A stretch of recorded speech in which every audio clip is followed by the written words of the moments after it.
Welcome back to another episode of the Nerve Related Podcast. It's been a minute, and Been a minute. blame Brian because he likes to take vacations and do special shit. So, Yeah, no, welcome back. I went back home for a little bit. Then came back. I think I might have talked about in the last podcast. One of my knees is messed up. It's worse now after vacation. So that's awesome. But we have a special guest here today. So one thing that Ray and I wanted to do, even when we started this, when it was more than just me and him, was have people be on the podcast on different stuff that we do, whether it's online or streaming. So Wes is one of my buddies, introduced through Danny. If you know me, you know who Danny is at this point. There's no way around that. But Wes is our first guest here. So our plan is in the future, at least once a month. Some of you guys that are listening have reached out to us about wanting to be on it. So Wes is the first of that. Ray has a couple people. I know a buddy of mine that lives in China that I'm pretty excited about. He wants to be in it because that's going to be a different perspective of cultures. But Wes, if you want to introduce yourself, just let us know where you're from. I mean, you're from where we're from, but where you're at currently, and then we'll kind of just jump in. All right, thanks, D. Thanks, Ray. I appreciate that. Much love, guys, and much love to the Nerve Related Podcast for having me on here. Wes, I'm actually from Milwaukee, holding it down, but right now I'm living out in LA, so the land of dreams, Hollywood, so get to see it all. Mostly I get to see the bad people that don't make it, but it's all good. You know what? That's how it be sometimes. What most people don't know is that, hey, man, I'm a bit of a sci-fi nerd, man. So if you can catch me with something that's good sci-fi, is pretty good. And actually, one of the ones that I go deep with is Farscape. So if you know old school sci-fi channel, you know Farscape. And if you like sci-fi, that one hits every button. Jim Henson, much love. Thank you, man, for putting all them puppets together back in the day. So, but right now I got on a little bit of it's called a little bit of Mos Eisley t-shirt. So, it's a little cantina. And actually out here in Hollywood, there's a little bar that's actually just like Mos Eisley, called Villainous Cantina. So, or Villainy Cantina. So. That's cool. No, I mean, the furthest west I've ever been to, and I've been there with you, has been Vegas. So, one day I'll make it all the way out to the West Coast. But no, that's cool. Welcome to the podcast, man. So I think you've met him before, Ray. At least at one of the cookouts or something for sure. But if not, here's your formal introduction. welcome, Wes. Hey, when you talking about that cantina place, is it the Star Wars joint? Yeah. All the drinks fashion after something. Okay, Star Wars. Yeah. That's cool. I listen to the Fat Man Beyond podcast, and they do their podcast live from the cantina a lot. And the owner of the cantinas did a lot of production work and behind the things. So as soon as you mentioned it, I was like, oh man, I hear about it all the time. So that's dope. It's pretty slick, man. One of my guys took me out there last year, so I've been trying to get back. But yeah, if you can, hit it up. Super cool. That'd be something really dope, man.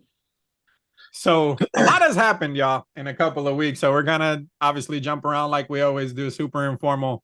But want to talk Secret Invasion because it ended while I was away. And both of these guys have checked it out. So I will go last because I do have some thoughts, but whoever wants to jump in, what are your initial reactions of the 6 or 7 episodes? I think it was 6 episodes that we got of Secret Invasion. You go ahead, Wes. Tell me what you think, man. All right, guys. You know what? Look, I did the numbers real quick. 212 million. DS2, Doctor Strange 2 came in at 349 million for production and budget costs. I'm gonna tell you right now, there's a lot of meat that they left on this bone for Secret Invasion. I'm telling you, they could have gone in so many different directions.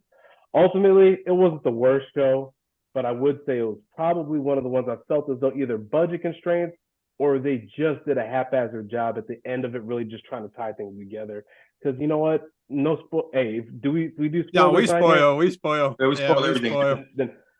Then I don't want to. Then I'll just put out there. If the Kree and the Skrull come to a conclusion or come to a peace treaty, man, then we wasted 4 episodes. So that's true. But ultimately, this is my thing, man. Look, I love Nick Fury. I think Sam Jackson has done a tremendous job of playing Nick Fury. This was supposed to be his crowning achievement. I just feel like the writing fell short. I feel like Don Cheadle and Sam on the same screen was just something I was like, guys could have brought me some more sizzle with it. I did like some of the just the loosey goosiness with using Don Cheadle's character. I thought that was pretty unique, something I didn't expect. But ultimately, man, I'm just running down Nick Fury's track record, right? Shield became Hydra. Avengers broke up, Wachovia Accords, and the Skrulls had the plan to take over Earth. Man, right now I'm looking at my boy Nick Fury. He's looking kind of like Doc Rivers. Yeah, I mean, he's a total failure at this point. Everything he's touched has been awful. Just bad. It's not looking good. So, Nick, right intentions, just bad results. So, but you know what? We'll see what they're going to throw at us. Plenty of time. Right? Well, speaking of the budget, I didn't know what the budget was. I've seen people throwing a number around, like talking shit, but I didn't know what it was. So if that was a budget and then Doctor Strange's budget was that, I don't know what they did with the money. They blew it on a fight scene. They must have gave most of it to Sam Jackson and the Dragon Queen from Game of Thrones, because what the hell they do?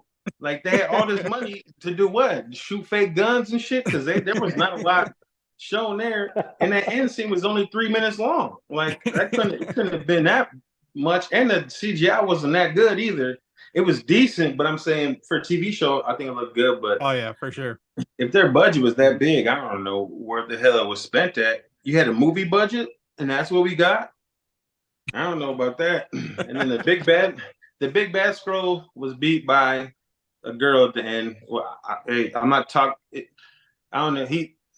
I'm not trying to be sexist or nothing, but he's the big bad Skrull. This is a tiny woman. I don't think that should have been the end fight. I guess, I don't know. I mean, they have the same powers at this point, so yeah. But still, at the end of the day, well, dude's like 6'2" or something. The chick's 5'7". I mean, you guys put mathematics out there too, or science. It's just not happening. I'll challenge you on that just for a second, because like, if you surprise, so he is genuinely surprised. He thought he was talking to Nick Fury. Hell, you thought it was Nick Fury for most of that scene. So now it goes from, in his head, Nick is dying. He's gloating about the victory. He just got the vial that he thought he needed, to, I'm in a fight for my life. And in 20 seconds, like, I don't care who you are. Like, and he didn't even know she was powered until she punched him in the face and knocked his ass out of the building. That Hulk uppercut through the ceiling, probably wake everybody. I mean, with no prep time, even Batman might struggle. You know what I'm saying? Like, it's just one of those things. We talked about this before. I hated War Machine and what Don Cheadle was like, dude, he's a punk. What is he doing? And then at the end, you see why. So, like, I get, like you said, like Don Cheadle was kind of wasted, him and Sam. That's because they were doing the Skrull thing. It wasn't really him. I think, there was a lot of time wasted there with them and with Rhodey. But with 6 episodes, I don't know what you could have done. I think it should have been 8. If it was 8, the show would have been a lot better. Because it would have been $300 million budget. Because there was so much there. In the last 5 minutes, they tried to wrap everything up, and it just didn't go too good. And then Nick Fury going into space with his Kree wife or whatever and stuff. The Skrull. By the end of the show, I was like, sure, whatever. Like, so there's a meme going around. Wes sent it to me today too. I had already seen it, but it shows Nick Fury in space just putting the hammer down in space on his wife. So I texted him back, and I was like, let me see where it was. I was like, what I said. The Marvel Captain Kirk wasn't Star-Lord, but it was Fury all along, because everybody was like, Star-Lord's out here smashing every alien he sees. Nope. Nick Fury is out here doing that shit for way longer, my guy. It was funny because I remember you were like, we were talking about it, and Ray was like, I don't know if he knows that she's a Skrull. And I was like, I'm pretty sure this man knows it's an alien. I know it. It's just interesting. Yeah, to that point, I mean, what do you guys think about? I mean, they did a little foreshadow, right? It was the whole boy. Remember, they hit this twice. Nick Fury responds, nobody calls me Nick. Right. And that first scene he walked into that restaurant with Rhodey, and Rhodey's like, Nick.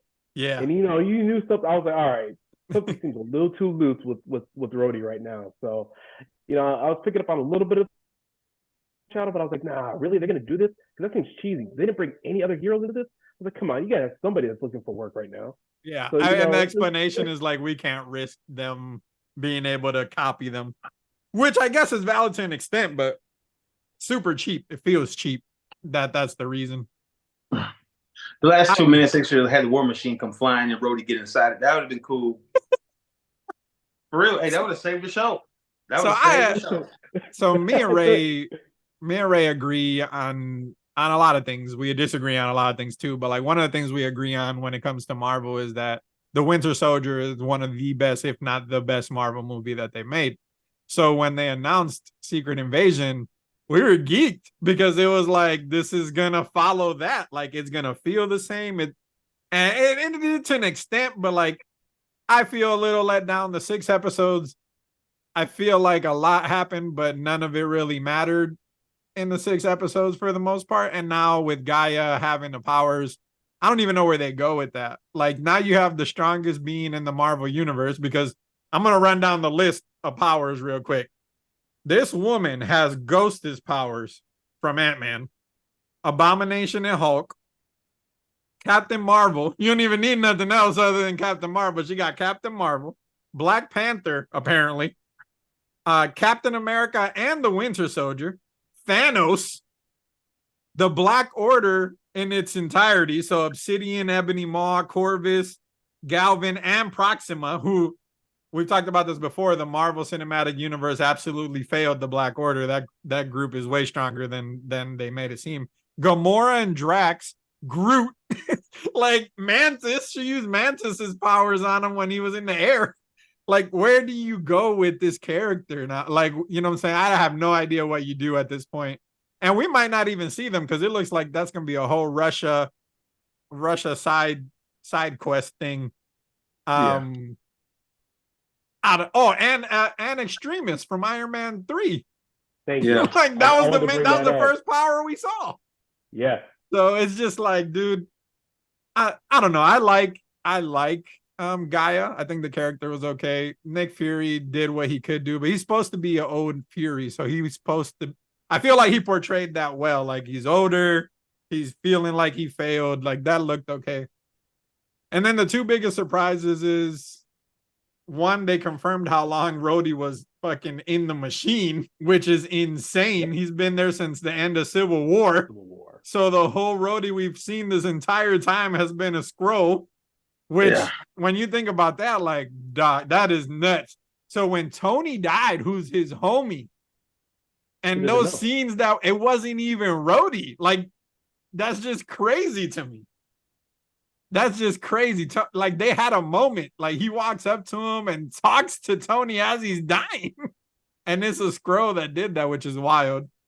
And then what's the white guy from that's always in Black Panther? What's his name? I always forget his name. The agent that was in Black Panther. I was gonna say Coulson. Agent Coulson. No, Coulson's the one that died already. Coulson's been dead. What is his? Why can't I remember his name? What do they call him in Black Panther? The white cop, the colonist or some shit they call him. I don't know. Anyway, yeah, colonizer. The colonizer. So then the colonizer's in there too. How long has he been under, you know what I'm saying? Like, how long has he been in the machine not knowing what's going on? That's super intriguing. Everett Ross. Yeah, even though that chick has all them powers, she's still like susceptible to like just regular being punched or hit though, you know what I'm saying? Like, so she has the offensive powers, but say like Captain America hit her in the head with the shield, she's gonna go down, you know what I'm saying? So she can have all the offensive stuff, but she takes a hit from one of the big dudes, she's gonna go down. So you know what I mean? She could heal. Extremis heals them. That's why it was odd that old boy got killed like that, because he had already demonstrated a healing factor when he got hit in 2 episodes. Yeah, but the hole was only that big. Like the hole she put that went right through him. Yeah, for sure. And when Skrulls take their power, they're not as strong as the other person either. Yeah, it's more like a copycat type thing, not inherently their ability. Yeah, but I mean, it's closer. You know, it's better than like Morph. Like when Morph has some of the abilities, his are way off. You know what I'm saying? Skrulls a lot closer, but I'm saying at the end of the day, like, I don't think she's overpowered. Obviously, she has a lot of stuff to throw at him, but if someone smacked her up, I think she would go down pretty easy. I don't know. I just don't know where she falls in the story now. Like, I don't what think do we'll you ever do? see these people again. I hope Honestly, we don't, to be honest. But they paid that chick a whole lot of money to do that role, so it feels like she's gonna be involved. I thought this would have speaking been a of lot better than what it was. speaking of like where does it fall? Because that's a Like I great don't even question. care when it goes forward because it was just trash to me. So I don't know. What were you saying, Wes? Where does it go now? Yeah. Speaking of where does it go now? So look, Gravik was one of the top villains against the Fantastic Four. So smartest, cunning, strategist sort of thing.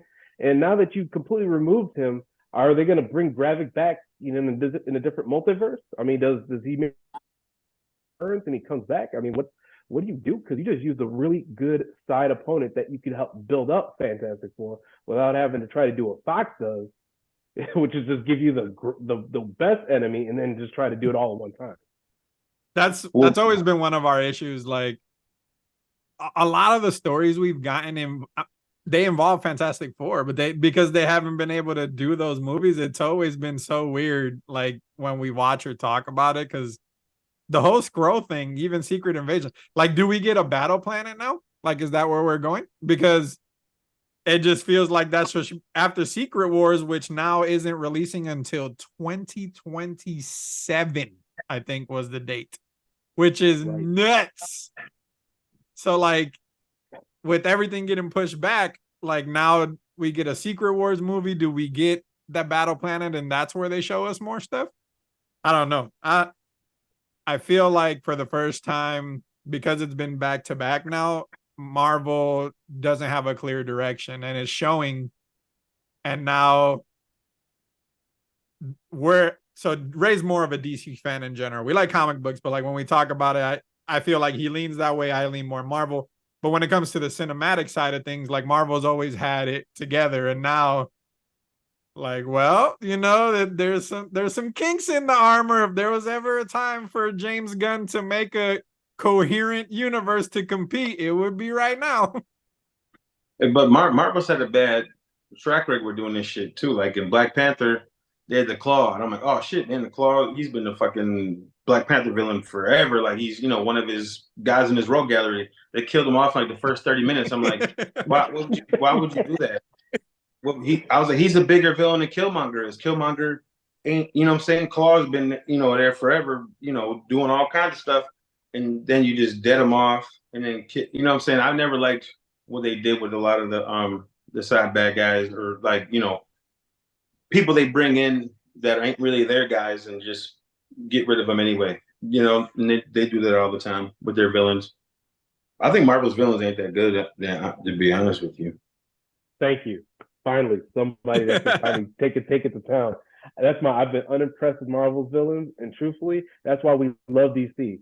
I'm actually more of a DC guy when it comes to the comic book content, but Marvel, as far as they've entertained me more with big screens. So, yeah, for sure. Go figure. I mean, I'm an X-Men guy, so like I always gravitate towards Marvel comics in general and the interconnected stories. But yeah, I mean, I guess you're right. Like, especially in the cinematic world, like Marvel's main villains. I mean, Loki was interesting for a minute, but now he's not even a villain. So like he doesn't count. Then I think Kang could be good, but who knows, legal issues. It looks like they're committed though. If they didn't delay Loki or turn it off, they're all in now. So that's happening, but I thought he did a great job in the show in season 1 of Loki, and also in Ant-Man. I think he could be the one. Can I take 5 seconds and ask both of you, getting back to the Ant-Man thing? Didn't you expect a little bit more strength from Kang? Oh, for sure. Especially that version of him. For me personally, I feel like it should have been way. The what? We saw him with the Ant-Man movie, right? Yeah. Well, this is my thing. Like Brian didn't like how bad he got, whooped at the end or easy, or whatever. But like, this is who you got him fighting. If you get any more pushback, there ain't no way they could win anyway. You know what I'm saying?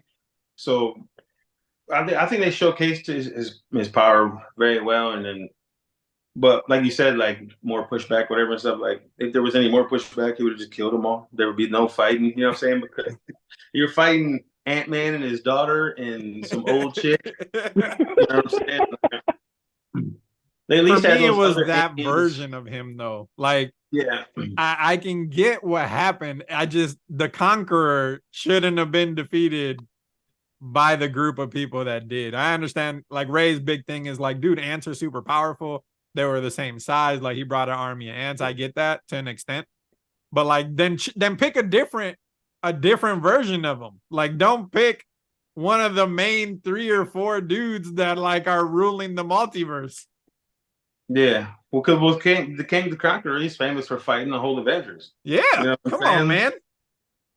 Like, dude, he's literally fighting Hulk, Iron Man, Captain America, you know, and handing their ass at one time. Then you get beat by the Ant-Man family, which is outrageous. That's what annoyed me. I think the movie was okay in general, but that was a super soft point for me on that. I don't know, yeah. It's so with the end of this, Nick Fury goes into space, and they're gonna negotiate a treaty between the Skrulls and the Kree, which Wes mentioned earlier. That can't happen, and we know it's not gonna happen because the Marvels is all about a Kree war leader that is not having none of it. So we know that the Marvels is going to pick up where Secret Invasion ended. Nick Fury is going to end up in the space station, and then that's where we're going to be when it starts.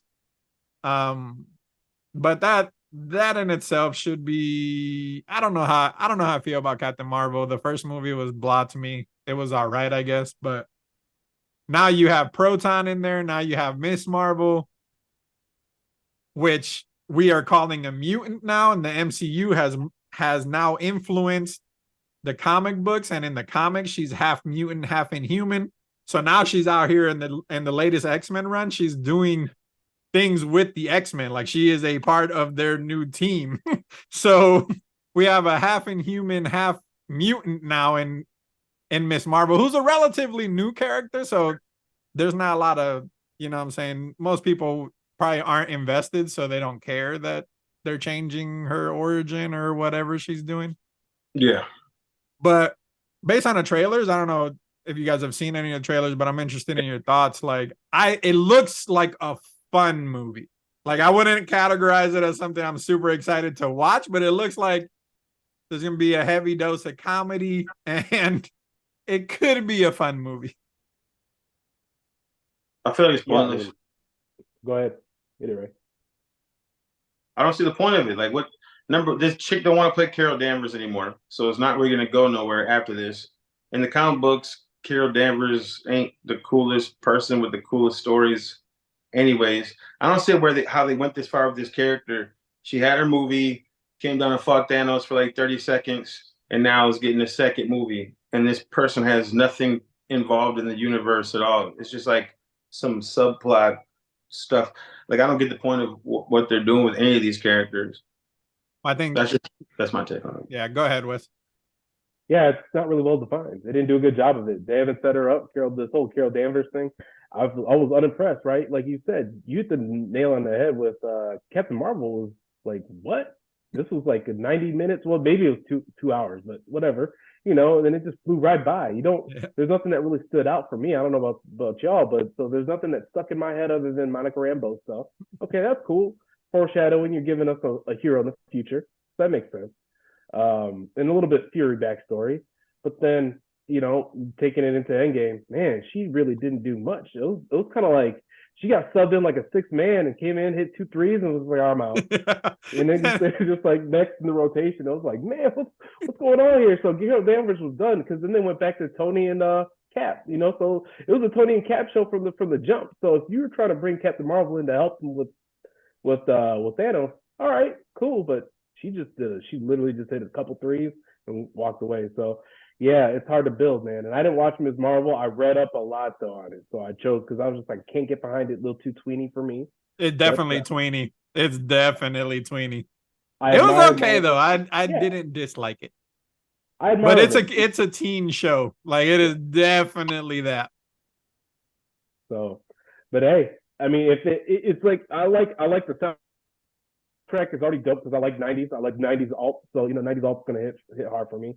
And if they hit some, so that's cool. But I expect it to leave some nuggets, something that gives us something for the future too, especially the intergalactic pieces of where they're gonna go deeper into space. So Well, that's a thing, that's been right? for a while. Because that's a thing, right? So like, well, I mean, Carol Danvers is like the Avengers eventually kind of fall under her, and then like Civil War 2 is a Carol Danvers Captain Marvel led arc. So I feel like they were trying to capitalize on that, but it's just not, it's not resonating. But as we go into space, the Guardians are disbanded. Peter, if he comes back, is on Earth. He's not in space. Captain Marvel's falling flat. I feel like, and I've always said this, and I probably texted you, Wes, about this too, like the Fantastic Four origin is going to change or have something to do with future intergalactic stories in the MCU. There's no way around that. Like, there's no other way to explain where the hell they've been this whole time. Like, there's no way around that. So what do we do? Or do we finally get the X-Men involved in their intergalactic travels and bring on Gladiator and bring on the Shi'ar Empire? Like, I'm all for that, because now that's completely different. It ain't never been done. Fox never even tried to touch that. Like, that would be cool. But we know that it's a part of their storytelling. There's always going to be something in space. There'll always be something on Earth. And there's going to always be something either in a different dimension or in a displacement of time, right? So, like, I don't know. I don't know who takes over the space side of things. Or do we get a Nova movie? Can we get a Nova movie? Where the hell's Nova been at? Like, he's still a little obscure, but we could have had a Nova movie over a Miss Marvel movie, and he would have fit in to the picture a lot better than Miss Marvel. We've been to the planet. Like, we met their people. You know what I'm saying? I would have been way more invested in that.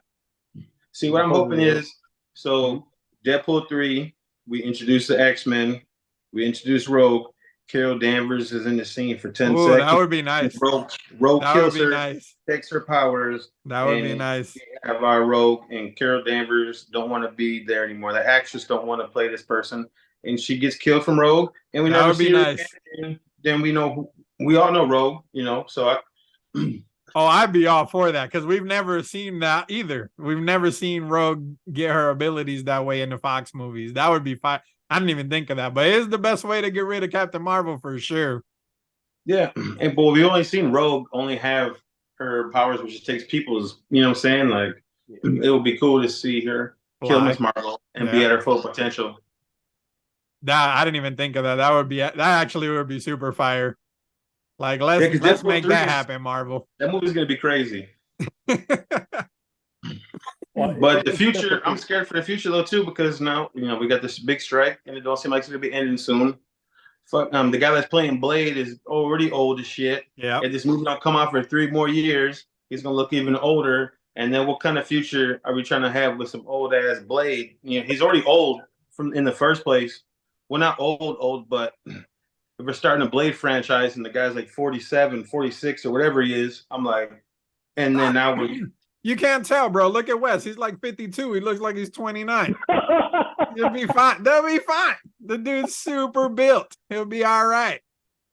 I'm just saying. I honestly think they might end up recasting Blade. They might have to. It's taking way too long. He might not want to sit around because he's getting money. He's a big actor. He gets paid a lot of money. He gets put up there for awards and stuff like that. How long you want to sit around on your hands waiting for? Because I don't even think they have a finished script. They try to rewrite that thing. It was messed up. And then now it's not going anywhere for however long. I just want Blade to come, and it seems like it's gonna be a hard road for Blade. Hey, what do I say? Honestly, hey, motherfuckers always trying to get uphill. Somebody that works for somebody else that remembers that quote. I can't remember who it was. Somebody that works with DC, or I don't know if you guys remember, but what he said was the MCU's in a need of a reboot. So, like, I feel like you can do that now. Like you have the properties to do that. Let's give Captain America and Iron Man a break, all of these people that we've seen for the last 20 years, and start over with the Fantastic Four, with the X-Men. We can even do that shit in the 60s if you want. I don't care. Like, start it there. Or even if you don't want to, like, start introducing smaller. Everything doesn't have to affect everything. Like, every movie doesn't have to be that connected to everything else. So, like, do smaller projects that introduce these characters. Like you said, the answer is the Fantastic Four, because if you go back, the Fantastic Fours ran into the Hulk. They ran into Ghost Rider. They ran into Spider-Man. They teamed up with Daredevil. You know what I'm saying? They introduced Silver Surfer. You know, they introduced the Heralds of Galactus. Like, Fantastic Four is a starting point to, you know, tons of this shit. You can start from right there. You know what I mean? And then you got your big bad. Dr. Doom is one of the best villains of all time. He don't even got to get beat by the Fantastic Four. He can get pushed off, and then he could be in multiple movies. You know what I'm saying? Like, and I think Fantastic Four is a perfect jumping point off for everything. You know what I'm saying? You get your space back, you get your New York City back. You know what I'm saying? You start, you know, from there. But that's just my idea. That would be a cool thing. And then the X-Men too. You know, the X-Men. You got Magneto. Like, I don't think he's ever been done bad either. Like, no, all the people that have played Magneto have done him justice, in my opinion. Well, they've all been great actors. Like, there's there's only been two Magnetos, but I think both of those actors are, you know, well regarded as actors. I think they always did a good job with Magneto. But like you said, the Fantastic Four and X-Men will be the perfect starting point if they did a reboot. And then there's so much story with the Fantastic Four, but the X-Men are so vast. Like, you could literally create an entire. And what's cool about it is they've showed us the multiverse now. So, like, we can leave 616 behind. Come back to it later if you want to. I don't give a shit. Do a different Earth. Do a 619 San Diego Earth. I don't care what you call it. But, like, we could do that so easy, and I would be so excited. But to your original point, like, Deadpool is going to change all of this, because we're going to get Loki first. And in Loki, we will probably see a Deadpool camel, because Deadpool's entire movie is rumored to be he got caught by the TVA. The TVA told him he needs to correct the timeline, so he goes and gets a version of Logan. And like I told you, I don't know, Wes, if you've seen this, but I told Ray a couple weeks ago, this Deadpool movie, people aren't really realizing, dude, this could be Deadpool kills the Marvel universe. Like, that's what that movie is looking like it's going to be. It's just going to be the Fox universe and not the entire Marvel universe. But he's going to go around with Logan, and they're going to go and kill all of the Fox characters. That just is what it feels like. Did y'all see the little highlights? I think middle late last week. So, I don't know if you're still out of town yet, but there's some stuff was coming through that I think they were talking to Anna Paquin. They're talking to the original Jean Grey. All these people there, you know, from Fox, that they're saying was going to at least some likeness of them show up in Deadpool. So, you know, when I saw that, it sent me in a little bit of confusion, but then, you know, we're talking now, it makes a little bit more sense. You know, you almost start doing almost like an Executioners like this sort of storyline where they all start getting knocked off. I mean, if y'all remember that one, that was like, you give no, for sure. you give them a proper send off. Like, the reality is Marvel hasn't been able to make the X-Men yet, because that first class group is contracted through a certain amount of years, so they can't create a new character of Jean, Cyclops, of any of them until that contract runs out. So now you give the Fox properties a decent exit. I think it would be fire, bro. Like, if we get Deadpool and Logan running through the X-Men and the old Fantastic Four, Chris Evans is showing up in this movie as Johnny Storm. I know he is. There is no way that Deadpool happens without Chris Evans showing up as Johnny. It's just not going to happen. But if it turns into Deadpool, Ryan Reynolds kills the Fox universe, that movie is going to be insane, bro. It'll be awesome. There's a rumor that says the main fight scene is going to be Scarlet Witch versus the Phoenix. That's what I heard too. And that would be interesting on the big screen. That would be really interesting. That would be nuts. So no. the best that we ever got of Phoenix was, truthfully, it was probably closest to the X-Men New Class one that they did. Yeah, That I'd one say was that probably one the was best better, version but it of was Phoenix. still awful. It was not good. I don't Like, know how about do the you others, mess but it up was good. that arc twice? Mm. The same dude twice. My favorite I mean- thing from any of the X-Men movies is two things: is all Quicksilver stuff is untouchable. Yeah. No one's done a speedster scene better. Flash tried with the baby scene and stuff. They tried a couple times, and the way they're okay with letting him dictate the way he runs and moves, you straight shit on that character forever, dude. It's unbelievable. Who who saw him doing that and was like, yep, yeah, that's it. That's it. That's how you're gonna run, dude. Right there. This man throws his arms out. What is he doing with it? What is he doing? Like, looks like he's throwing ninja stars as he's running. Like, I'm and then the thing is they have him like taking like big strides and everything's moving fast. I'm like, this is shit. This is literal shit. Wes, we complain about this at least once a week. It's like one of No. our main like hard points.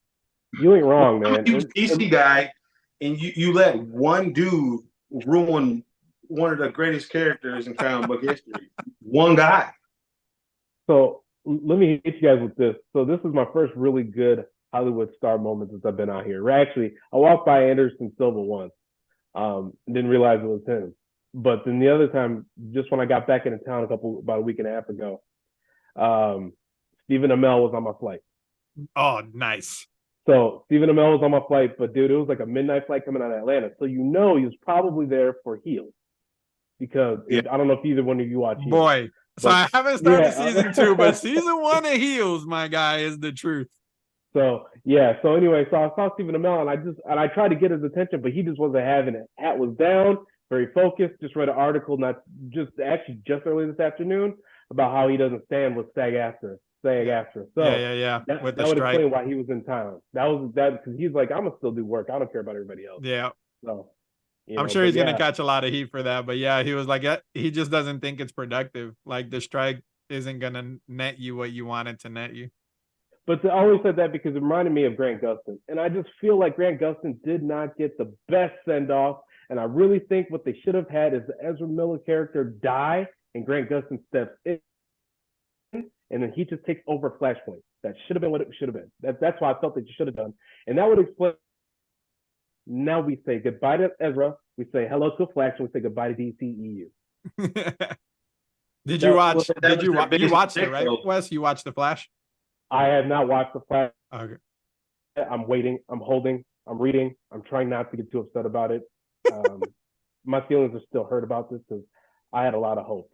So Ray just watched it. Like Ray just watched it the last week or so. I think they gave Michael Keaton the dopest send-off Oh, ever. dude, Michael Keaton killed that shit. It was amazing.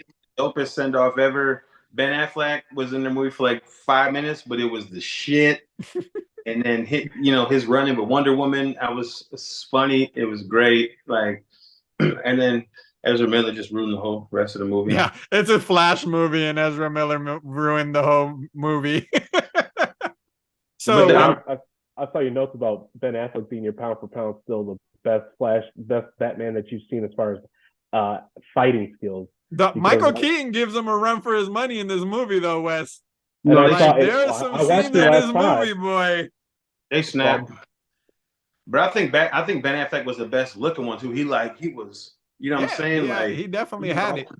The Frank Miller arc. That's exactly. I mean, that's what reminded me of. I was like, oh man. I was like, give me the mutants and a little bit of his face as Robin. The girl is Robin. I was like, that would have just been everything right there. But like, what's the name said the Batman guy from the cartoon? He passed away now and stuff. But Kevin Conroy. Kevin Conroy. He said it too. He's like, I felt like either one got Batman right or one got Bruce Wayne right. He said I feel like Ben Affleck got the closest to bringing them both together, and I feel the same way as well. And it just sucks to have to end the way it did. At least he got to be in Flash, man, because he wanted to do a Batman versus Deathstroke with Magneto. Like, dude, that would have been so it would have been so great. You know what I'm saying? Like, this is the potential wasted, and then we come up with the Batman, which is so unforgettable. Like, I don't even think about that movie at all. I don't I'm a either. I don't think about it at all. Batman, you know what I'm saying, writer. Like, I think about 1999 Batman all the time, dude. The Batman, I don't have a second thought about that movie since I watched it. I fell asleep in the theater and got woke up by the fucking car driving through the truck on the freeway. I was like, oh, well, that's cool because you were putting me to sleep the rest of the damn time, dude. And then what was with that violin music like 24/7 through the whole That was movie? my biggest problem was the score was playing the entire movie, bro. I was like, Yeah. yo, can we give it a break, please?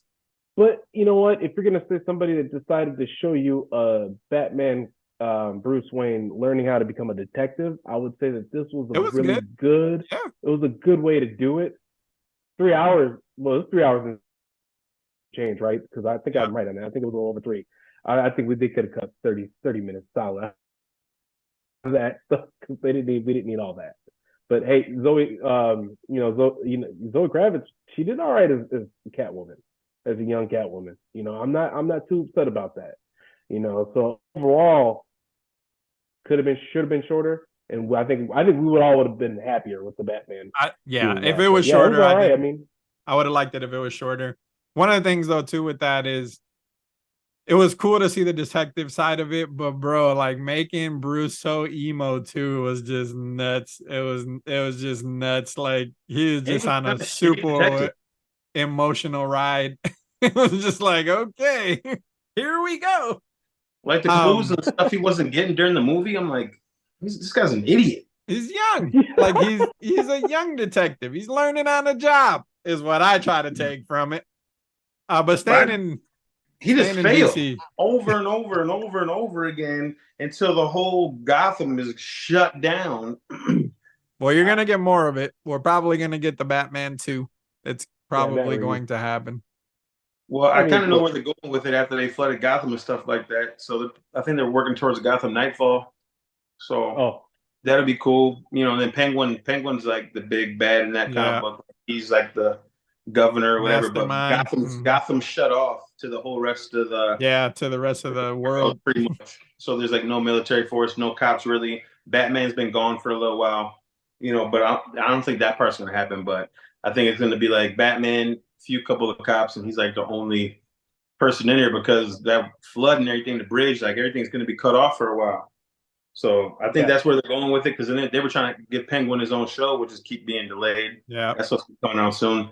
So I think they're gonna build that Penguin show to where Gotham is now, and then Batman too. Speaking of delays, have either one of you been able to follow up or find any details on the Green Lantern Corps on HBO and how Nothing. that's supposed to be coming along? Is that just I dead? Because I It didn't, might be. they didn't say hit the cutting room floor though, so that's why I couldn't understand. Was with all the things they flashed back, was it April, May when they did the splashing? I was trying to figure out what happened with that one. Well, I think it's still a go, but James Gunn put like 5 things in front of it, so it's gonna be a while.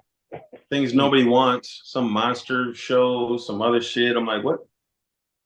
So I just Googled it and it says the Green Lantern TV show is dead. After years of development and redevelopment, an HBO Max series based on the Green Lantern has been scrapped by James Gunn. Officially now. Okay. That's awesome, So DC. they are done. Your biggest characters of all time has no representation on TV or in movies. Good job, man. So speaking of, hey, guess what? Let's put out that monster show like Frankenstein and fucking the Mummy, dude. Yeah, let's do that, man. Hey, let's dead Green Lantern for one of the and we'll do this. Some of these decisions, I don't know who's giving these people the go ahead. Well, to me, it's a good thing because like that means that they now have a clear direction. Whether we agree with whatever the direction is or not, James Gunn is here to make things line up, period. And that wasn't lining up to his vision, is all you can take from that. So whatever the plan is, we know we're getting a Guy Ritchie in Superman Legacy. Like he said that's happening. Like, so we're going to get that version of the Lantern. What happens beyond that, right? We're going to get, what do you say? It was a Green Lantern. Martian Manhunter is going to be there. Like, and these are established heroes already. So they're not like gonna be figuring out what to do. Like, these are gonna be the heroes that are saving the world when Superman is discovering who he wants to be. So it could be interesting. Plus, you like him. I think you like that Green Lantern. Yeah, like I just wanted John Stewart. I was hoping for a strong John Stewart, man. Even the John Diggle storyline out of Arrow would have been nice for John That would have Stewart. been interesting. Hey, have you watched the Green Lantern? Have you watched the animated movie for Green Lantern? The latest one? Yeah. Yeah, John Stewart was fire in there. Yeah, he was. The latest Green Lantern movie was fire. They can't do wrong with their how animated strong film. Green Lanterns are, man. Like Green Lanterns in like in media, like is TV, movies, and then even in the Justice League movies, they got them washed, and whatever. I finally feel like they showed how strong he was because John Stewart single-handedly beat Parallax, who's like God level power. You know what I'm saying? That's how strong a Green Lantern can be with their willpower, and so I really like that a lot. Although we both feel like John Stewart's creativity as a Green Lantern is probably the worst out of all of them. Oh, it's all military shit. It's all guns. All he does is guns and shit. I get it. I understand why, but like, come on now, man. Let's do something else. So before we start this podcast, we're talking a little bit, whatever. But Brian, you were saying that Blue Beetle Blue Beetle. It was on a downhill spiral, pretty much. But he doesn't get his credit still. Well, I mean, from everybody else, but DC fans do. Zack Snyder is single-handedly trying to save that movie because he posted he can't wait to take his son to see this movie or whatever, or daughter, and it got more views and more run than anything that because he has more followers than anybody. James Gunn is like 7.1 million, and he can't. No one got it going. Zack Snyder makes one post and like 700 million people, whatever the number was. Yeah, 10 million people saw his post promoting Blue Beetle. So I think the movie has a better chance than what it did. Yeah, I think 2 weeks ago there was a quick one, projecting 10 to 12 million opening weekend. Looking at now, it's about 17 million opening. 17 million. So he made a 7 million increase, but that's still awful. So I looked it up before here. So it premieres on August 18th. Opening weekend ranges between 12 and 17 million for a total domestic run of 27 to 55 million dollars. That is horrendous. And that's why I wanted to bring it up today. Because when we talked about representation and shit a lot on this podcast. But when you talk about characters that aren't being recasted because they want to have diversity versus a character that is this in the books, like the source material is who Jaime Reyes is in the latest, the last decade or so, 2 decades incarnation of Blue Beetle. So like you now I would be pissed off. Like Hispanics, Black folks showed up for Black Panther and made it one of the highest grossing movies of all time.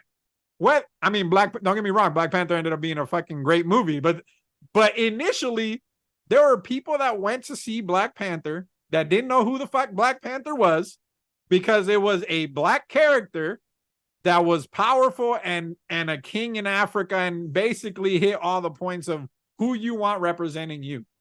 Now you have a Blue Beetle. The CGI looks amazing on this movie. Like the more I see the trailer, the more I'm like, yo, this thing looks dope. And you have a Hispanic character with a cast that's about family with nothing but Hispanics. You got George Lopez in the movie as a previous Blue Beetle, it seems. I'm just assuming because that's what they're making it seem like. He was a previous underpowered version of the Blue Beetle. And he makes fun of Batman in the trailer, which is hilarious. But Hispanics, if we ain't out here at least getting this movie to $100 million domestically, like something's wrong. You know what I'm saying? Like I understand there's superhero fatigue, but if you want to see yourself in stories and not just recasting of other characters in stories, like you need to go check it out. If the movie sucks, it sucks, but give it a chance at least. Go watch the movie. Yeah, at least represent. You know what I'm saying? All the people crying. You know what I'm saying? Here you go. He blue collar, all about family. He's the main character. Movie's all about a young Mexican kid getting superpowers, and you know, the sky's the limit for this. If this made money, the sky's the limit for Blue Beetle. Right. You know what I'm saying? We got Young Justice. You know this. What you know? I don't get it. It's crazy that it's bombed. Like it's not even out yet, and it's gonna. I know it's already considered a failure, but like, the trailer looks cool. Like the Scarab looks cool. Like when he cuts the bus in half, that looks dope. I think his suit isn't CGI. I think the suit initially in scenes is a real suit, which is dope. And then the CGI that you do see is when he's turning his arms into different weapons and shit. There's like he has like a Master Sword or a Final Fantasy sword in one of the parts. I'm like, yo, this looks Cloud Sword. Like they're bringing in social media that his kid's watching, and he makes a Cloud Sword because he probably played Final Fantasy when he was younger. You know what I'm saying? Like, ooh, the cold. But it looks fun. It looks fun, and it should feel fresh. Let me ask both of you this question though, right? I mean, because I'm feeling you on this whole like we need representation. We need it all. Because I still stand behind Netflix's with Luke Cage, so I still think that was pretty badass. So, but to your point though, not enough Hispanic representation in superheroes. It's killing me because I see the strike happening right now, and you can't do really any true good promotional tour. No boosting. I mean, look, I like the kid who started. I forget his name, but I love that kid in Cobra Kai. Cobra Kai, He's really, really good. I really get behind what he's been doing, especially the choice to use him, a Hispanic kid in that show versus just going, with another Italian dude named Machio or whatever, and going that route. But like, I feel as though this is where it's going to hurt the most, is because it's the worst thing to happen, which is the strike. You can't promotional tour, and then really the studio is just sitting out there just trying to push online all the content they can. And this is the thing that DC has failed time and time again, that they just can't get promotional online representation right, and they don't get behind the whole in-person representation. That's the one thing that Marvel did well. We're going to do an entire thing around Black Panther. I mean, if you remember, they had the guards, they had everything. They had the carpet, everything. And Blue Beetle should be having all of that. If you make it an event and get everybody, look, it's in LA, Hollywood. You tell me you can't find 100,000 Latinos to come out and represent in like 10 minutes? For sure. Come on, man. Come on. What are we talking about here? So that's why I'm feeling like this is where it's going to hurt the most. But I'm keeping hopeful because I do like the character Blue Beetle. I didn't get a chance to watch a lot of it. I was becoming a man of a certain age at the time when Blue Beetle was hitting. So, I'd check out certain cartoons at the time, but you know what? At the same time, I give much respect to it though. So yeah. Well, I don't feel like it's DC or Marvel or anything like that. I just feel like it's America failing America. It's Hollywood. Once again, over and over again. Because like she said, Luke Cage, great representation for Black people. I thought the soundtrack was dope. Acting was really dope. But at the end of the day, it was a Black man from Harlem representing, and a lot of comic book people, we could say like, are probably more Caucasian, or whatever. It just don't rock. Yeah, you don't resonate. So, you don't resonate. Mexican person that's a superhero. Kids are looking at it. Otherwise, fuck that. Like, who you know what I'm saying? Whatever. So I think it's just America. Like, say when I was watching that DC thing Brian put me on, and they were super showing, dope. like, if you haven't seen it, Wes, on HBO Max, it's a documentary. It has 3 episodes, and it's James Gunn and his people like diving into the history of DC. It's super cool. Yeah, so it was old Black. It was Black writers, artists, whatever. They started doing their own comic books, and they were taking off a little bit here, but then like it just started going down. You know what I'm saying? And they took only a couple of people. They took like Static Shock. I can't remember a couple other guys, and they sprinkled them into DC. But that's just America failing itself again, man. Like all Black characters written by all Black people, artists by all Black people. Who cares? You know what I'm saying? That's a constant thing in America, dude. If it's not some blonde, blue-eyed white guy there that most of the people could resonate with, it just don't do good. And the only reason Black Panther did do good is because Black people were like, oh, bam, here it is. This is it. Let's go. You know what I'm saying? That's the only reason that movie took off. Shit, Marvel was trying to bury Black Panther from the start.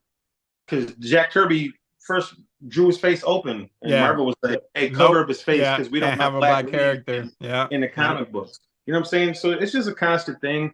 And if people would just wake up and realize it, you know, it wouldn't happen. Like Mexicans, like or Latinos, whatever you want to say, we're serious. We're like, here we go. You know what I'm saying? To show out, like even if you don't know who the hell it is, this is a Latino superhero, and they're trying to put it out there for you. Eat it up, and they're not. And then so to me, the problem is not just in our country, but probably in a lot of places. But this we can only speak to where we live. So like racism has a price, and the price overcomes it. They might not say that, like it won't stop you from being racist, but they ain't scared to take your money. The problem is, like, they're not, you know what I'm saying? Like they will make something to take your money. The problem is we don't show out when those things do get made. I'll give you a different example, not even tied to anything that we're talking about, right? So it's business. This is the WWE. So a wrestler named Damian Priest just won a Money in the Bank briefcase. He's Puerto Rican. Like this is within the Latino community. So Damian Priest is Puerto Rican. He's a hell of a wrestler, has good mic skills, super athletic. And when he won, there was kind of a pop, but the matches in Puerto Rico were amazing. He's paid his price. He's paid his dues to be where he's at right now. So he has his briefcase with basically 70% of the people with a briefcase end up being a WWE champion. You can choose when to cash it in and you basically win the match. So this dude has basically not been on TV, bro. Like they're only pushing. He's a part of a group which is legit called Judgment Day. In the group, Rhea Ripley's the women's champion. Dominic Mysterio's Mexican and he's like 23 and he's blowing up right now as a heel. Like he's going bananas. He's a North American champion for NXT. And then Finn Balor's having a world title match, right? So all this to say, the rumor is behind closed doors. This is why I tell you, like, it's not necessarily about racism. It's about money. The rumor behind closed doors is Puerto Rican wrestlers aren't as popular as Mexican wrestlers. But that's just mathematics. There are 3 million Puerto Ricans on Puerto Rico Island and probably another 15 million in the U.S. There's 90 million Mexicans in Mexico alone, not counting the ones that are here. So, like, that is just basic dollars and cents, my friend. Like, a business decision will be made because I can make more money if I push Dom versus pushing Damian. And that applies to Hollywood in general. Like, if we show out, more stuff gets made. If we don't show out, well, guess what? You're going to get a blonde-haired Superman next because that's what's going to get people to go to the movie theater. It has a price. Like they've never been scared to take our money. It only matters to an extent. And then once the money's rolling in, they don't give a shit. Craziness. You're right though.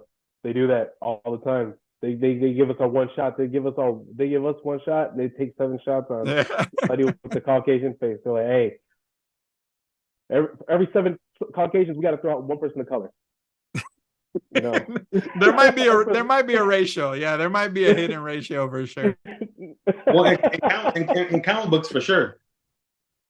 Yeah, dude, you have to watch that documentary. It's super cool. Like, it's produced by DC. It's on HBO Max, but they don't pull no punches. Like, they talk about the group, like when Jim Lee and them left and said, we don't need writers. We can do this on our own. And they created Image Comics. And it was like Jim Lee and all the top artists from Marvel and some from DC created their own thing and was like, we don't need writers. We can do this on our own. And then, like, that whole story, the story that Ray just mentioned about all black owned, black writers, black artists, black characters. And when they initially came out, they were outselling every other comic book that was out. Like, it was unheard of. They created new characters that looked like us and they were going bananas. So, like, I don't think inherently most of the people here are racist. I don't believe that for one bit. There's just a loud minority that is.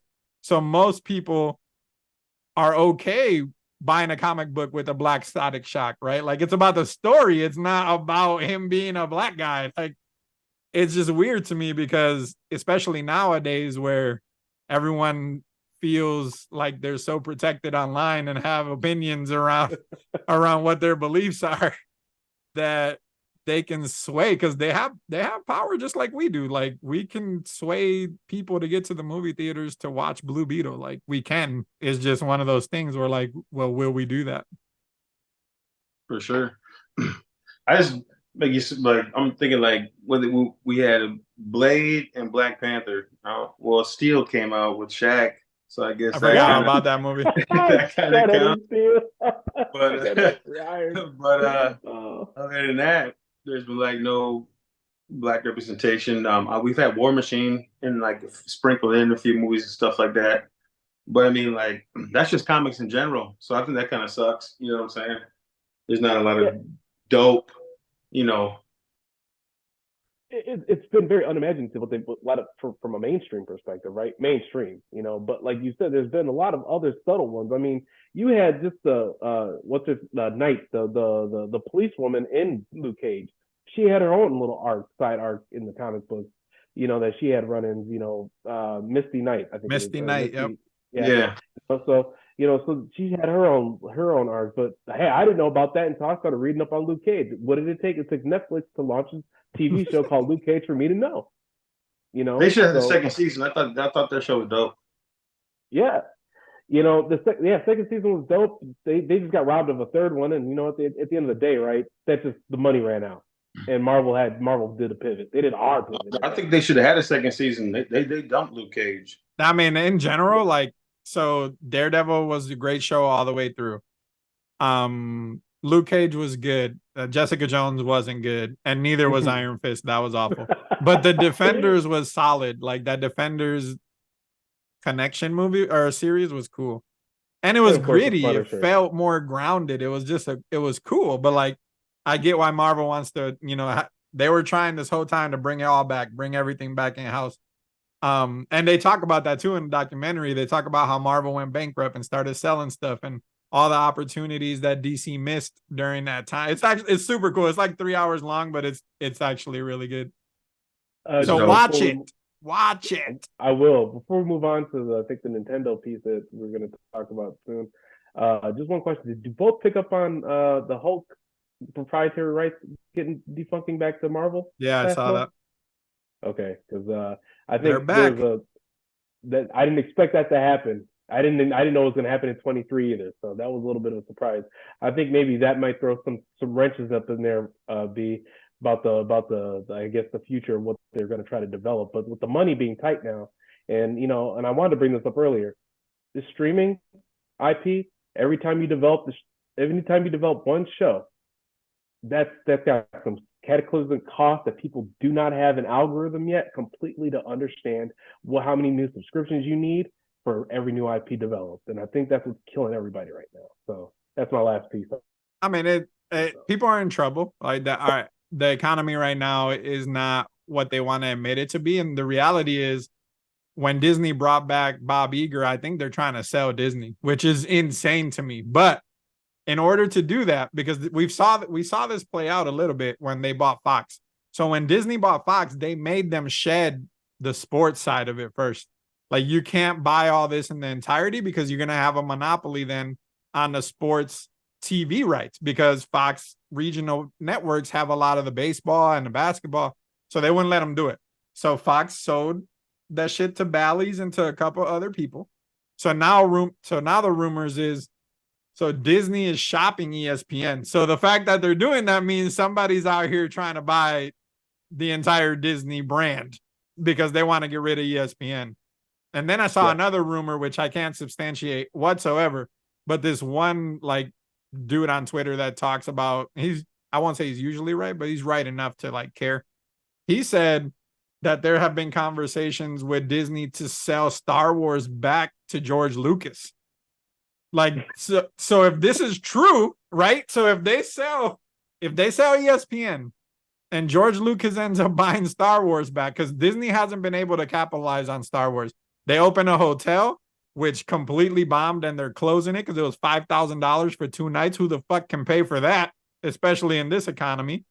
So if they shed Star Wars, they shed ESPN. The most likely buyer, they're saying, is Apple. Now, if Apple buys Disney and throws their Disney properties on the Apple TV, that's a That's gonna be a whole nother craziness of things. But if anyone can buy Disney, it's Apple. You know what I'm saying? Like, so it could get real interesting with rights and things being sold off real soon. It'll get parsed out again, and then we're gonna have a whole different set of creative ideas as they go forward. Definitely. And Apple has unlimited money. So like it's different for them. And the shows on Apple TV are the shit. They have like really good TV on there. It's pretty nuts. Yeah, they're pretty good. I just started Silo, so thank you both for bro. me on that. I just started Silo, so good. Still working my way through it, but yeah. So it's good stuff. So far. Well, so only episode 3. Only episode 3. So I mean, I'm gonna tell you right now, it was a little slow episode 1 because I'm learning all these people. Yeah. It's always a new thing, but episode 3, things are starting to pick up, and I'm starting to see character convictions and what they're tied to and what their purpose. Well, every episode gets better. I can honestly say that. Every episode does get better. Every single one gets better. So Ray, this is your favorite topic. Wes mentioned it because I sent him an article. So Nintendo, we love the big N. So rumors are that dev kits have reached developers. And I'm just gonna put it out there and you guys tell me what you guys think. So what the rumors are is the Switch, whatever the console is, let's call it a Switch 2, is gonna follow the same pattern. It's gonna have a handheld mode and it's gonna have a dock. We know that seems to be for sure going to happen. And the contentious part, I guess, or the part that's super perplexing for me and Ray is, so the Switch OLED came out. It's bigger. The screen is amazing. I love my OLED. The next Switch is rumored to have an LCD screen to save on cost, which means it's going to be, I don't understand how it can be worse than the previous gen, but that's what it sounds like. I don't know. You guys can chime in, but I'm not feeling it. I'll tell you that. Sounds like it's going to be worse. No, that's facts that it's worse. So they have an OLED model, and then they're going back to their first screen. So you're going backwards, number one. But if they're cutting costs, I'll give them this. That's because they're going to make the dock be able to be in 4K. So, but still, at the end of the day, you don't want to go backwards on. I don't know. They're the only company that I know can do this and keep making money. And they will too. Like, dude, they can come out today and say, oh, this Nintendo, when you take it off the dock, is going to be like a 3DS. And dude, they would sell this only company I know that can work backwards and make a lot of money. Dude, as much shit as we're probably going to talk about this for the next 10 minutes, I'll probably be the one first in line to buy one. Like, it's just well, the games are awesome. Just to find out. Their games are fun. You know what I'm saying? Okay, so I am a retired gamer, so I really don't get into the gaming scene, but I still follow because it's always intriguing me to see exactly where this is going. Looking at Nintendo's, so I don't know if either one of you looked at Nintendo's performance over the last 2 years, but so they lost market share by about 0.5%. So so they went from 28.2% to about 27.5%. Which is actually pretty considerable considering that millions and millions of units, right? Yeah. So and millions of units sold. But the biggest issue is it's not so much the market share, it's about the units that they're not selling. They're projecting 15 million units sold this year, 17.97 million units from last year, and then the year before that, 23 million. That's a considerable drop. You're talking 11 million deficit in the span of 36 months. That's a lot to stomach. And if you're Nintendo, what you're thinking about is what do you need to do to shed the cost? And that's why, because they're not trying to change the content, they're changing the the device, the apparatus, because they're saying we just over-engineered it. We gave y'all too much, too good, and it's too pricey, so some of you aren't coming to the market for it. Well, I think. Oh yeah, because a lot of people didn't upgrade. Yeah, so that's I think what happened. I know a couple people with the OLED. Brian, myself, everybody else. That's the thing with Nintendo. Once someone buys a Nintendo, it usually don't break. It stays around, and it ain't. I don't think it wasn't enough for the normal person to upgrade to. It's not. Like, it's not enough of an upgrade to go from. So the OLED costs $350. Like, the difference in the screen is not where if I already have a Switch, it's not worth it. So like the OG Switch battery life wasn't great. So they released a new version of it with a much better battery. So now we're on Switch 2.0, which I ended up getting. We have a bunch of Switches. So I ended up getting Switch 2.0 because the battery is way better, and it indeed was way better, but it costs the same. It was $299, same price, whatever. Then about a year and a half later after that, they hit us with the OLED. So now it's more expensive. The screen's better, battery's better. But all those initial people, like Ray said at the beginning, still have Switch version 1. Like, and then there's a new wave of people that have version 2. The reality is a lot of households bought multiple Switches because you had to. Like, if you had a kid, you needed to have a couple of them. They connect together, and it's a cool device to have. Like, I think Ray has or had at one point a couple. So a lot of the sales came from that. But the decline, aside from cost that everyone's suffering from, is the Switch is 7 years old, bro. Yep. And when it came out, the technology in it was dated 7 years ago. Like, it's just ran its course. Like, Nintendo should have released that this year. And whatever happened, it probably is what you're saying, cost situations and people are losing money. Now it's coming out in the second half of 2024.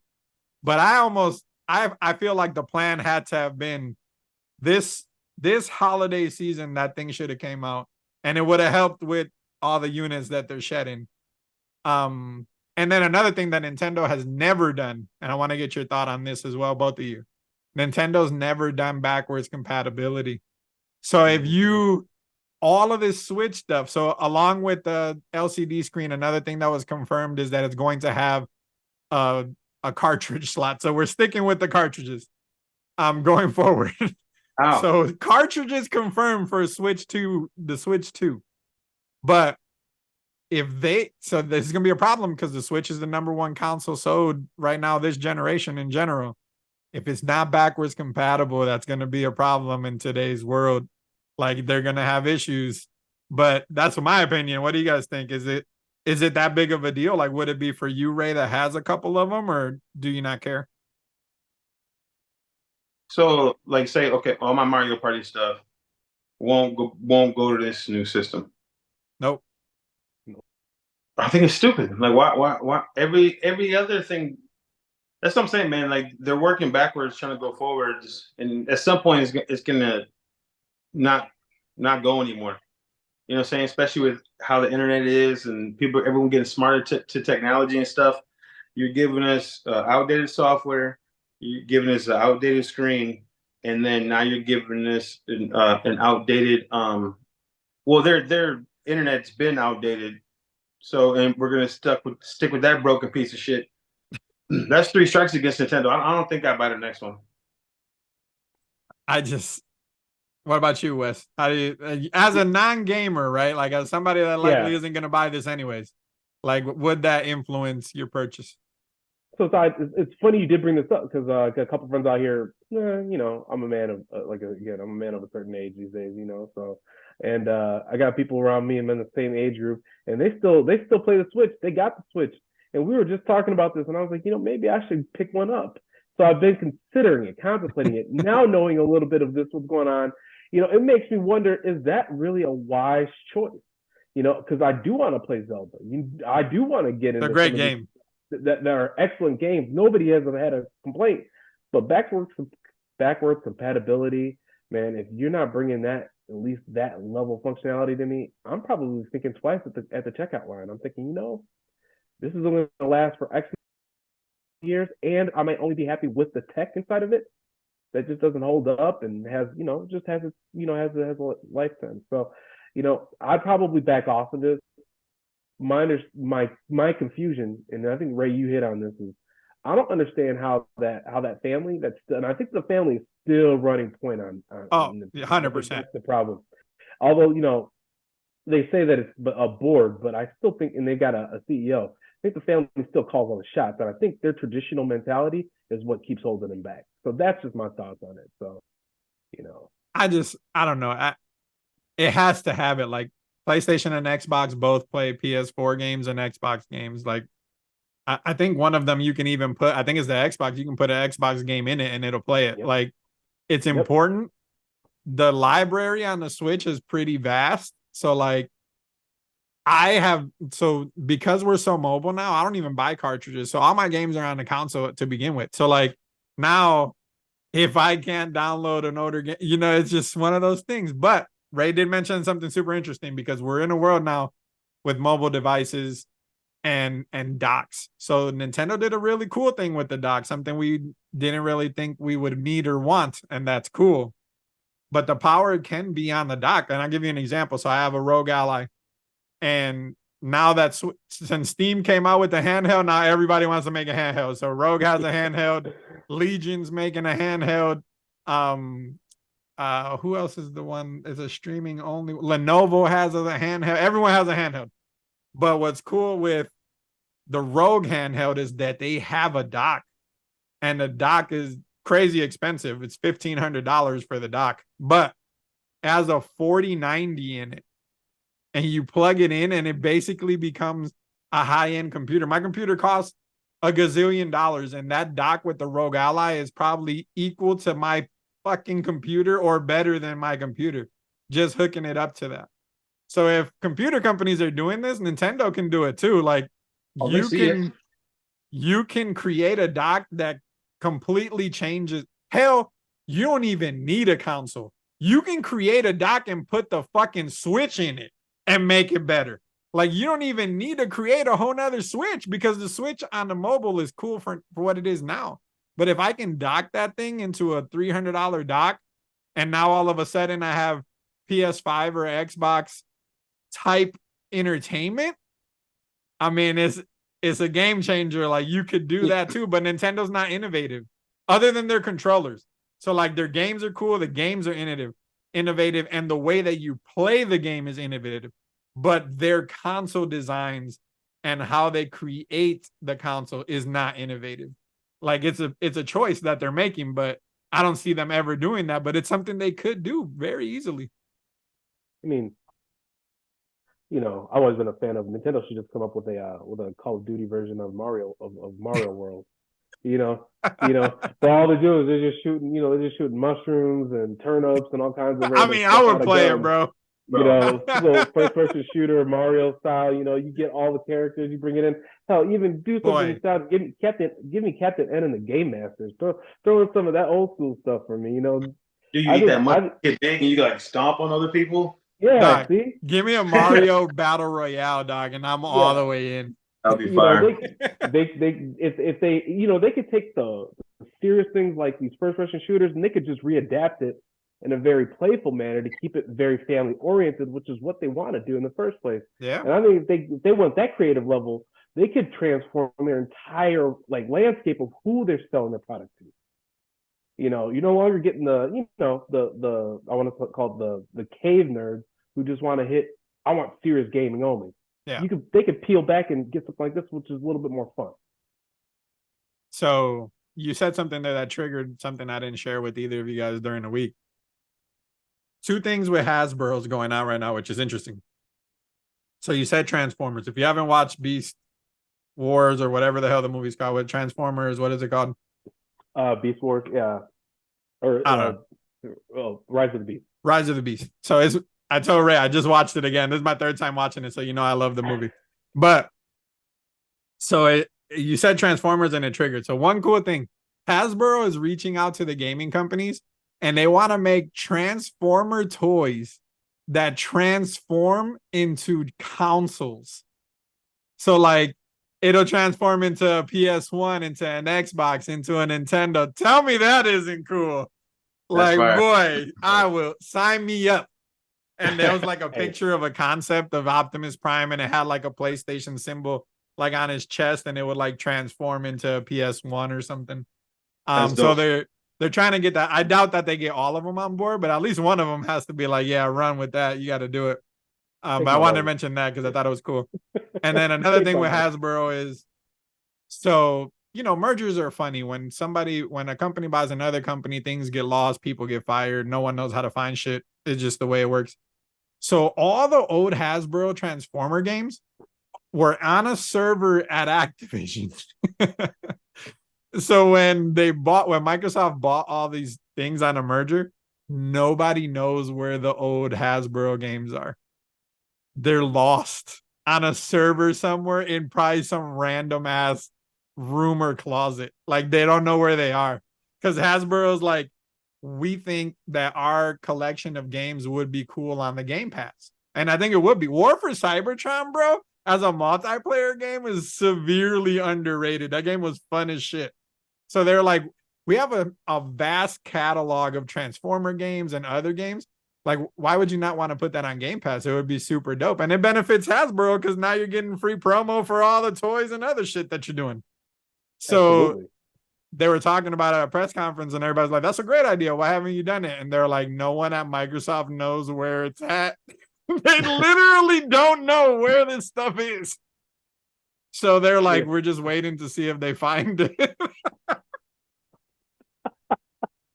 I can't, bro. Xbox just has too much stuff. They do. They've been killing it with bringing them old Call of Duty servers back, man. People are on there. Hey, one thing I've always missed about the original Xbox console has always been Knights of the Old Republic, and I heard that they're working on remastering that for current graphics and bringing that back too. I mean, so it's a storyline. Knights of the Old Republic was fire. It's a close to perfect video game. If they just keep the story and just make it look better, and people will eat it up. Oh man, telling you, man, that was so fire. That's the only reason why I actually got me into role playing, because at that point I was just like, I'm not really gonna feel RPG. After I did Final Fantasy VII, I was like, all right, I'm kind of done. I was like, you can't touch it after that. Final Fantasy VII just changed my world. And when everybody else was just a cheap carbon copy, but that Knights of the Old Republic was like, all right, I'm back. It was just like I felt like John Wick. I was just like, people keep asking if I'm back. Yeah, well, I think I'm back. Yeah, I'm back. All right, yeah, I think this is a good ending point. Wes, how do you feel, man? How was your first visit to the Nerd Related Podcast? Hey guys, this is awesome. This is a blast. We get to talk chop. We get to chop it up. Keep it real, keep it positive. We get to get in our feelings about some of the bad, some of the ugly, but we kept it on the good. So I enjoy it. And be you and Ray, keep it real. You treat it like family, and I appreciate the topic. You can keep things moving along. Sure. I keep tuning in. I keep trying to get touch back on episodes that I don't get a chance to always catch up on. But I appreciate the work that both of you are putting out here. This is fun, man. And I look forward to seeing who else you all can bring on the show, and check in to see what other topics you can come up with. So, and hey, I'll hit you both up on social. We'd love to have you back too, man. I enjoyed this. It was good. It was good having a third perspective, man. And you came ready too. That was cool. No, we appreciate it for sure. You were bringing out some stats and stuff like that. That was nice. Hey, just one thing I told B this a while back, and it was kind of a joke, and I was just teasing on this one. But I said I was like, somebody's like the Ben Simmons of content, and I was just trying to figure out what it was. It just stays stuck in it. Also, DC is like the Ben Simmons of live action development, and like he was just like, man. He was like, you ain't kidding. I was like, dude, just like you look at it, so much potential, but it just goes nowhere. Yeah, all the potential in the world and can't score a point. It's just the worst. From the first trailer, I thought the Flash movie was going to be the greatest superhero movie of all time. On paper, they look amazing. Yeah, all right, y'all. Same thing for Batman vs Superman. So that's gonna wrap it up for another episode of the Nerd Related Podcast. There's shit happening this weekend, y'all. I'm gonna be at SummerSlam this weekend in Detroit, so that's gonna be fire. Gen Con is happening in Indianapolis.